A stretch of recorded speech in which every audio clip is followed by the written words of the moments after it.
जीवन ज्योति कार्यक्रम में हमारे सारे दर्शकों को जल्द आने वाले प्रभु यीशु मसीह के नाम से हमारा सलाम, हमारा नमस्कार। हम आशा रखते हैं कि पिछले हफ्ते आपके लिए बहुत खुशहाल रहा। आपकी ज़िंदगी में ईश्वर ने बहुत सारी आशीषें दी और हम जानना चाहेंगे पत्रों के द्वारा। हमारे ईमेल टीवी स्क्रीन पर है, jivanjyotissatsang@gmail.com पर आप ईमेल कर सकते हैं और आप हमें पत्र के द्वारा भी आप हमसे संपर्क कर सकते हैं और आप अपनी कहानियां बताएं और आपके लिए हम प्रार्थना करते रहेंगे। और अगर आप इस शहर में, मनरोविल शहर में, पिट्सबर्ग में हैं, तो आप हमारे साथ रिफाकत कर सकते हैं। इसके एड्रेस इधर नीचे हमारे स्क्रीन पर है। पिछले हफ्ते हमने परमेश्वर के कलाम से देखा कि कैसे परमेश्वर ने मनुष्य की सृष्टि की, कैसे शादी की रचना की, कैसे सबसे पहला संस्था जो बनाया गया, द फर्स्ट इंस्टीट्यूशन, उसके बारे में हमने देखा। और जब मैंने भूमिका में एक चीज़ आप बताया था, परमेश्वर का कलाम जो है एक दोधारी तलवार है और वो कभी व्यर्थ नहीं होता। आज मैं एक परमेश्वर के दूसरे एक कलाम से आपको प्रोत्साहन देना चाहता हूँ वचन की ओर जाने से पहले।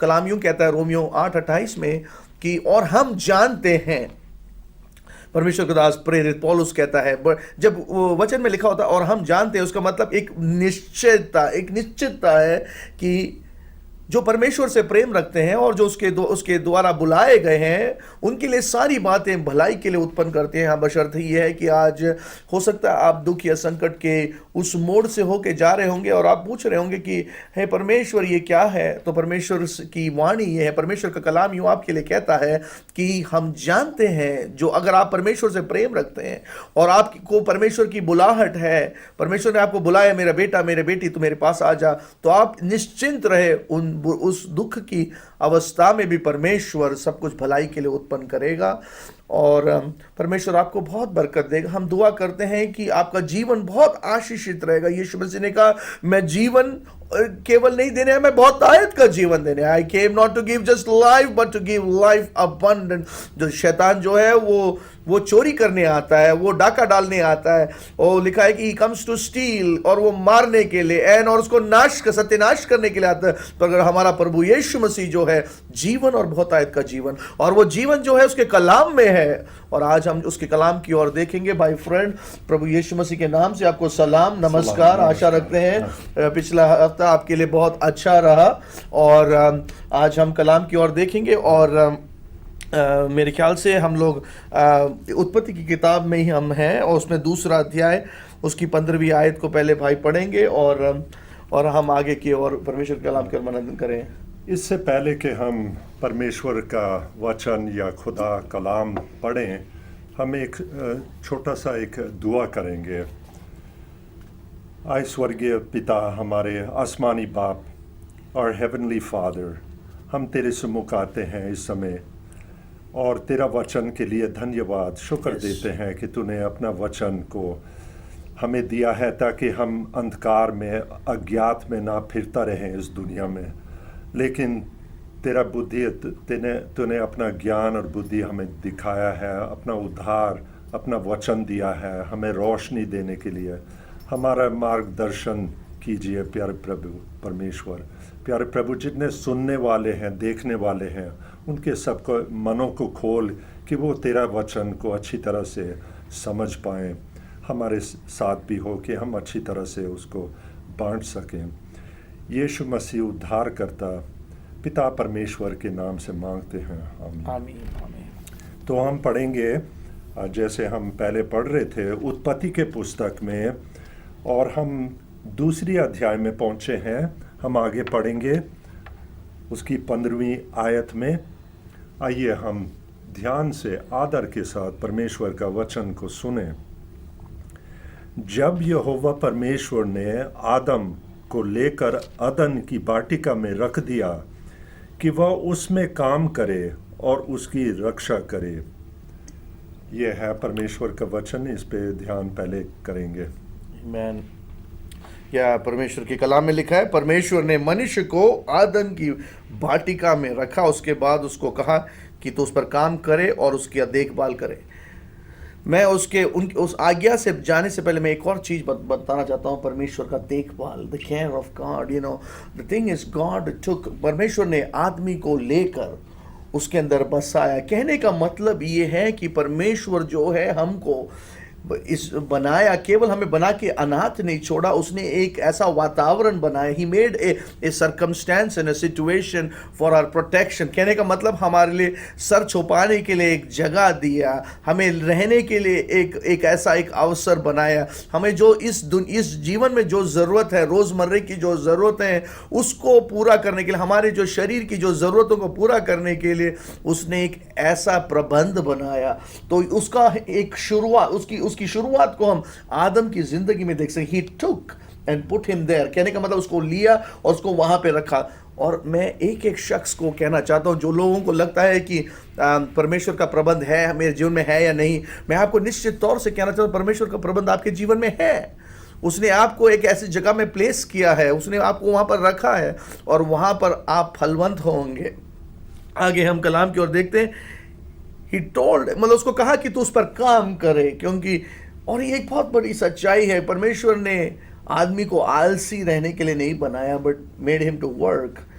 ब्रदर, आपको उस पर कुछ टिप्पणी देना चाहेंगे, कहना चाहेंगे? हाँ, आपका बड़ा अच्छा लगा जो आप बता रहे थे कि कैसे परमेश्वर ने इंसान को एक जगह बनाया उनके लिए रहने के लिए। और आजकल साइंस भी देखता है तारों को, हर जगह यूनिवर्स में देखते हैं कि ये दुनिया जो है ये बहुत अनोखा है और जगहों से बहुत अलग है। इसी में हम जैसे प्राणी रह सकता है। यहाँ पर बहुत एक अनोखा हवा, आब व हवा, पेड़ पौधे, नदी, पानी और सब कुछ, गर्मी ठंडा, बिल्कुल ऐसा बनाया कि इंसान यहाँ पर, इंसान भी दूसरे जानवर भी रह सकते हैं। और जगह ऐसे है नहीं दुनिया में आज तक कहीं भी, दूर दूर हबल टेलीस्कोप से कोई ऐसी जगह नहीं ढूंढ पाए।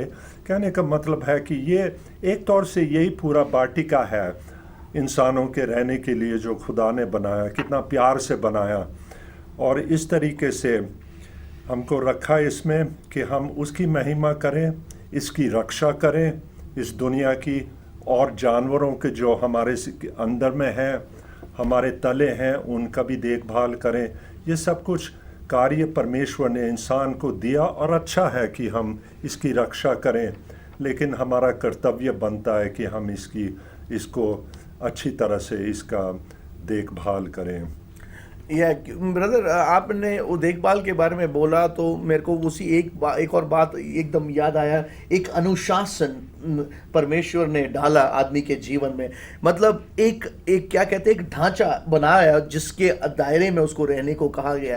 कहने का मतलब ये नहीं कि मतलब बिल्कुल एक कहते हैं कि मतलब ना तो घर के ना तो घाट के, मतलब कहने का मतलब ये है कि मतलब बिल्कुल भटके तरीके से नहीं, मगर एक ढांचा बनाया है कि तुझे मैंने यहाँ पर रखा है, अब तेरा काम ये है कि तू इसके अंदर काम करे, इसमें तू मेहनत करे।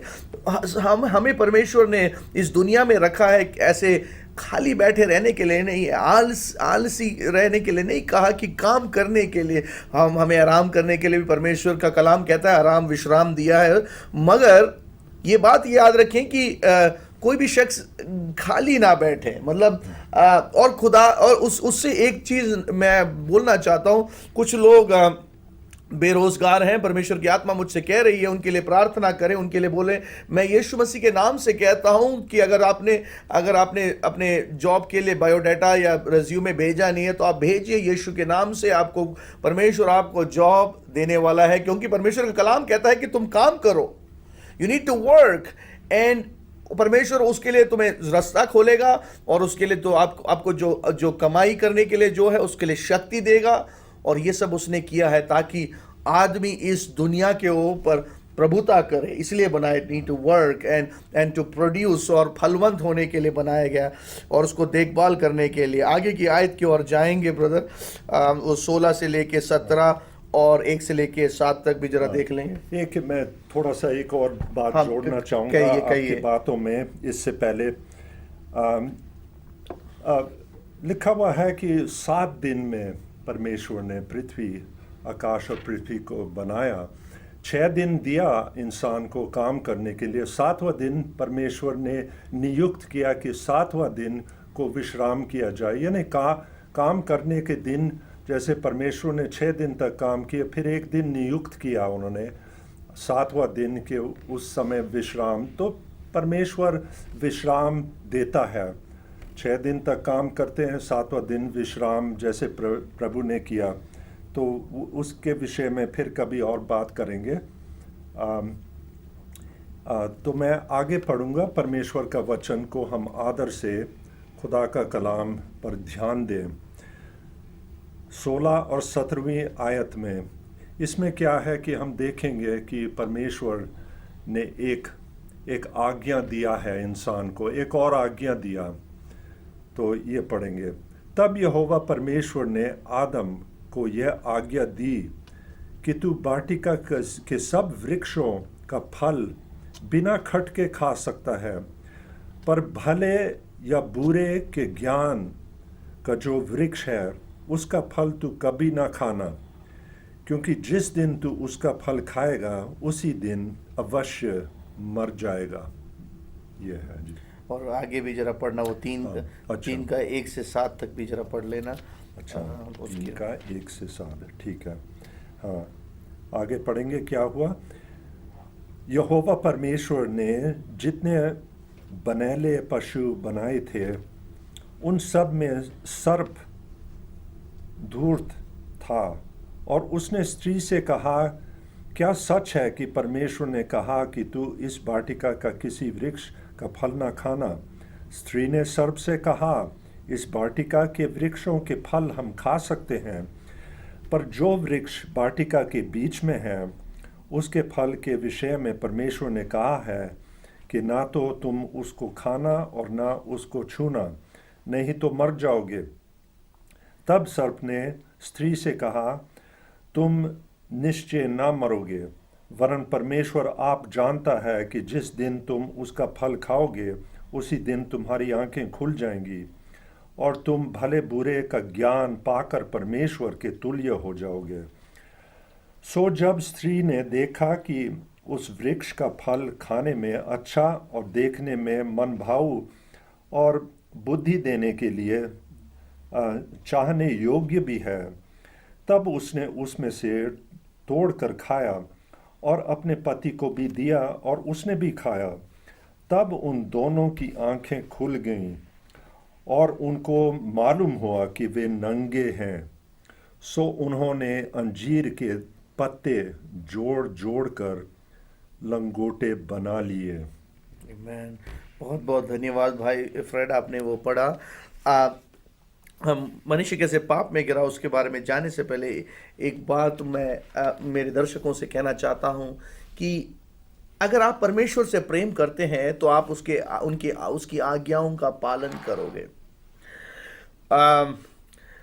एक मिसाल के तौर पे मैं जरा बताना चाहूँगा, हम जैसे माँ बाप हैं और हमारे बच्चे हैं, और हम भी हमारे माँ बाप के बच्चे रहे और हम बच्चे हैं उनके, और जब भी वो हमें आज्ञा देते थे, जब हम उनका आज्ञा का पालन करते हैं, वो एक ऐसी बात को दर्शाता है कि आप उनसे प्रेम करते हैं। उसी प्रकार से जब हम परमेश्वर की ओर हम अपनी दृष्टिकोण को रखें इस मामले में कि जब परमेश्वर आपको आज्ञा देता है, आप उस आज्ञा का पालन करते हैं, उसका ये मतलब है आप परमेश्वर से प्रेम करते हैं। आपका आज्ञा पालन जो है एक डर के द्वारा नहीं मगर प्रेम से। The obedience should not come out of fear, but it should come out of love and respect। कहने का मतलब जो है आज्ञा पालन जो परमेश्वर ने जो हमें दिया है वो उसके प्रेम और आदर के द्वारा, क्योंकि भय से जो है आज्ञा पालन आप नहीं कर सकते। और वही एक मैं भूमिका में कुछ कहना चाहूंगा। तो परमेश्वर ने जो है आदम को आज्ञा दी कि जो उस वृक्ष जो दरख्त जो था उस वाटिका के जो बिल्कुल मध्य में था, जो ज्ञान जो भलाई और बुराई के बारे में जो ज्ञान रखने वाला जो दरख्त था उसमें से तू ना खाए। आए हम देखें कि वहां पर हम देख सकते हैं कि शैतान जो सर्प के रूप में आकर औरत को कैसे बहकलाया, और उसके बारे में भाई ब्रदर जरा थोड़ा उसके बारे में भी जरा टिप्पणी करेंगे। हाँ, ये है कि यहाँ पर परमेश्वर ने सब कुछ अच्छा बनाया, इसके विषय में हम अभी वर्णन कर रहे थे। लेकिन परमेश्वर ने इंसान को अपना स्वरूप में बनाया, तो उसको एक आज्ञा भी दिया जो दूसरे जानवरों को नहीं दिया, लेकिन इंसान को ये आज्ञा दिया। एक परीक्षा के तौर पे उसको मना किया कि एक वृक्ष है, बाकी सब आप खा सकते हैं। अब उसी में इंसान को तृप्त होना चाहिए था कि चलो एक ही है जिसमें से हम नहीं खा सकते हैं। और लेकिन हम देखते हैं कि परमेश्वर ने अपने ही कारण से उसने एक परीक्षा रखा इंसान के लिए कि इस वृक्ष और वृक्षों में से खा लो, सब में से खा लो, बस इसमें से ना खाना। जिस दिन खाओगे तो समझ लो मर जाओगे और मौत आएगी। तो एक बड़ा खतरनाक इसका नतीजा होगा।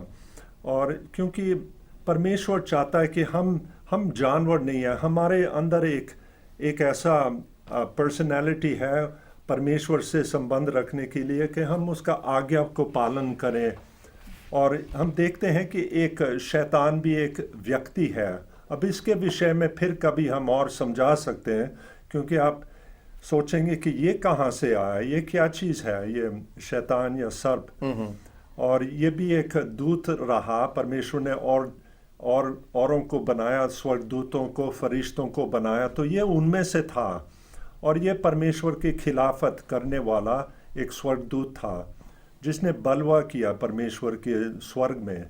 और ये आता है परमेश्वर का इंसान को भी बिगाड़ने के लिए आता है, और परीक्षा को और भी मजबूत कर देता है। वो कि पत्नी उसके हवा से जो स्त्री थी उसको बहकाने के लिए बोलता है कि नहीं, और वो झूठ बोल के उसको भरमाता है, झूठ बोलता है, कहता है नहीं मरोगे। खुदा ने जो बोला था, खुदा को झूठा करके बोल रहा है शैतान कि खाओ, तुम परमेश्वर के माफिक बनोगे, तुम खाओगे तो तुम भी परमेश्वर के माफिक बनोगे। तो ये बड़ा खतरनाक है कि इंसान सोचे कि मैं परमेश्वर के तुल्य बन सकूं। और इसमें हम आगे बात कर सकते हैं कि क्या हुआ, क्यों इंसानों ने शैतान को सुना, परमेश्वर का आज्ञा को उल्लंघन करके शैतान के बातों में आ गए। या हम देख एक और चीज़ है, शैतान जो है को हमेशा काम करने के लिए उसको एक पात्र की ज़रूरत है। He needs a vessel to work. और वो जो था सर्प के अंदर वो काम करके आया और बड़ा धूर्त था। और सबसे चालाक है, यहाँ पे लिखा हुआ है सांप जो है सारे जो जानवरों में सबसे चालाक है करके परमेश्वर का कलाम कहता है। और हम जानते हैं कई लोग सांप के डंक से मौत के घाट उतरे हैं, और ये सब बातें हम जानते हैं। खैर अभी मैं इसमें एक और बात बड़ी बड़ी बारीकी से कहना चाहता हूँ। शैतान जब आपके पास आता है बात करके, एक चीज़ याद रखना जरूरी है कि आप ये जो बात परमेश्वर कह रहा है या शैतान कह रहा है, उन बातों को छानने में बहुत जरूरी है। You need to filter whether that word is from God or from Satan। ये मतलब वो बहुत ज़रूरी है, उसको मतलब अलग करना बहुत ज़रूरी है। मैं इसलिए कह रहा हूँ क्योंकि भूमिका के रूप में इधर इसलिए कहना चाह रहा हूँ क्योंकि आप देखते हैं कि औरत जो है उसके बहकावे में या उसके बातों में बह गई, तो आदमी हम जो है कई बारी शैतान की बातों में बहकावे में बह जाते हैं, और उस वजह से हम लोग पाप में और पाप के कामों में फंस जाते हैं। तो मैं इधर ये एक बात कहना चाहता हूं कि उसकी आवाज़ को पहचानो, परमेश्वर की आवाज़ को पहचानना सीखो, शैतान की आवाज़ को पहचानना सीखो। परमेश्वर की आवाज़ जो होती है वो परमेश्वर के कलाम से कभी विपरीत नहीं होता। God's word is never in opposite to what he says. वो सबसे बड़ा एक टेस्ट है। और जो शैतान की आवाज़ में एक आप चीज़ देखना, वो परमेश्वर के वचन के खिलाफ होता है, वो सबसे बड़ी परीक्षा। अगर वो परमेश्वर के कलाम के खिलाफ है तो ये मान लेना कि ये शैतान की आवाज है। यहां पर हम देख सकते हैं कि शैतान कहता है कि क्या परमेश्वर ने तुझसे ऐसे कहा कि नहीं। मतलब उधर ही आप देख सकते हैं कि वहां पर झूठ दिखता है कि परमेश्वर ने पहले से ही कहा कि तू नहीं खाएगा, और यहाँ पर एक ऐसा सवाल, शैतान हमेशा जो है एक सवाल के साथ, मतलब एक प्रश्न चिन्ह के साथ आता है, क्या ये सच्चा है? और जब परमेश्वर ने शक लेके आता है, भाई ने बहुत बहुत धन्यवाद, तो पहचान होनी चाहिए। तो आगे की ओर हम देख सकते हैं, डेड गॉड रियली से आगे। अब ब्रदर थोड़ा और उस पर थोड़ा ब्यौरा देंगे। हाँ, तो इस तरीके से शैतान एक शक डाल देता है उस स्त्री के मन में कि क्या परमेश्वर ने बोला कि किसी में से मत खाओ। तो इस तरीके से फिर वो स्त्री जो है उसको कहता है कि तुम परमेश्वर के माफिक बनोगे अगर तुम इसमें से खाओ, इसलिए परमेश्वर ने तुमको मना किया खाना कि तुम खाओगे भले और बुरे का ज्ञान का वृक्ष का फल खाओगे तो तुम भी भले और बुरे जानोगे और परमेश्वर के तुल्य बनोगे। तो ये देखो शैतान ने कितना बड़ा वो किया कि इंसानों को, जिसको खुदा ने अपने स्वरूप में तो बनाया कि उससे एक संबंध रखें, उससे एक रिश्ता बने और उनके साथ एक संगति हो सके, उनके मनों में एक फूट डाल रहा है परमेश्वर की खिलाफत में। उनके मन के अंदर कि नहीं, परमेश्वर ने झूठ बोला है और कि वो नहीं चाहता कि तुम भले और बुरे और परमेश्वर के तुल्य बनो।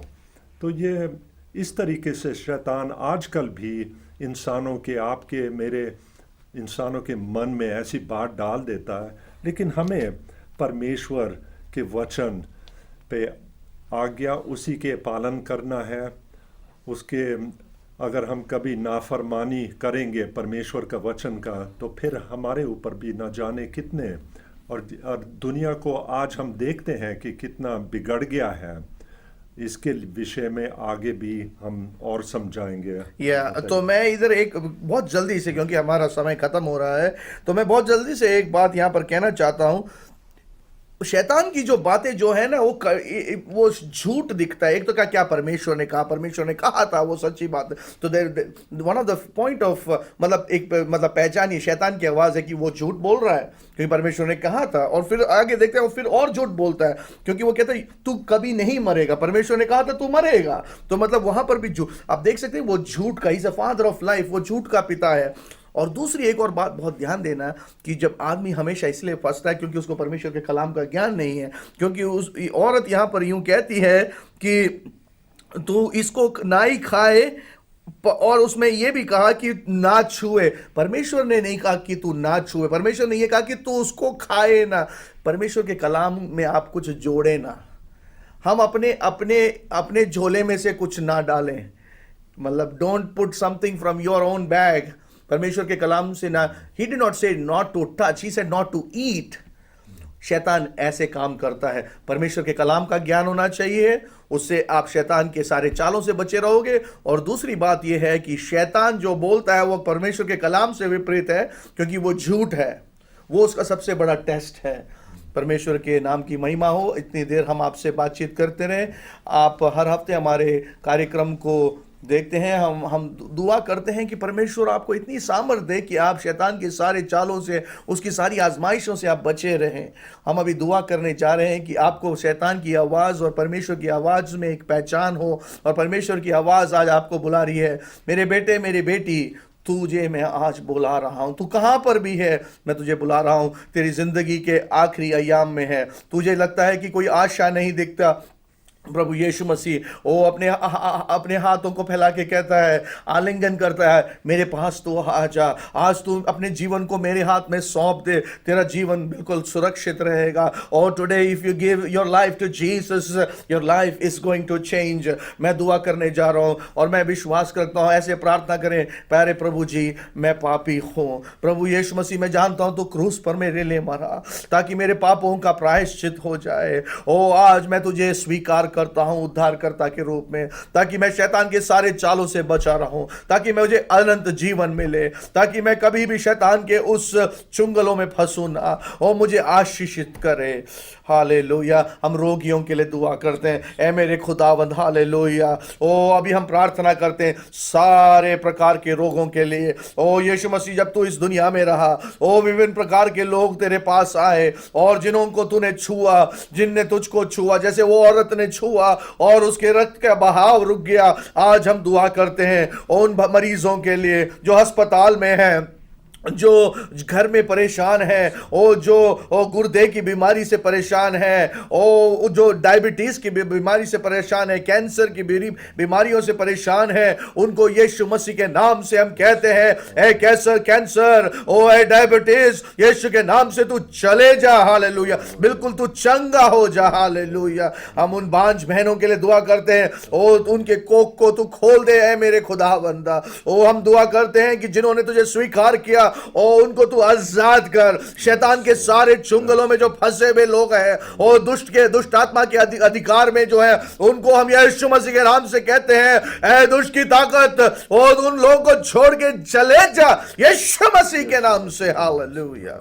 हम दुआ करते हैं, लोगों को तू आजाद कर।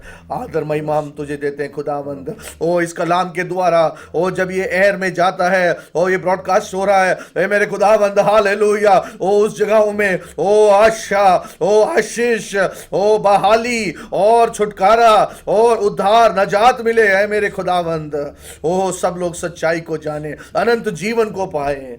आदर महिमा तुझे हम देते हैं मेरे पिता परमेश्वर। प्रभु यीशु मसीह के नाम से हम मांगते हैं, सुन और ग्रहण कर। आमीन। परमेश्वर आपको बहुत बहुत आशीषित करे। आपने हमारे कार्यक्रम को देखा, और हमारा जो पता यहाँ पर है, जीवन ज्योति सत्संग 4561 old William Penn highway, Monroeville PA। हम हर इतवार को 11 बजे सुबह मिलते हैं। आइए हमारे साथ हम संगति करेंगे, परमेश्वर के कलाम से सीखेंगे, सच के खोजी। हम भी सच के खोज करते हुए यीशु मसीह के शागिर्द हैं। We are also followers of Christ. आप भी परमेश्वर यीशु मसीह के शागिर्द बन सकते हैं। उसको कोई किसी धर्म के जाति के लिए नहीं यीशु मसीह आए, सब मनुष्य के लिए आए। अब सब हैं, कोई भी धर्म के हैं आप, चाहे आप मेरे हिंदू भाई हैं, मुसलमान भाई हैं, जैनी या बुद्ध बौद्ध मत के, आप सब आ सकते हैं। हम सब बैठ के परमेश्वर के कलाम से सीख सकते हैं। परमेश्वर आपको बहुत बहुत आशीष करे। बहुत बहुत धन्यवाद भाई।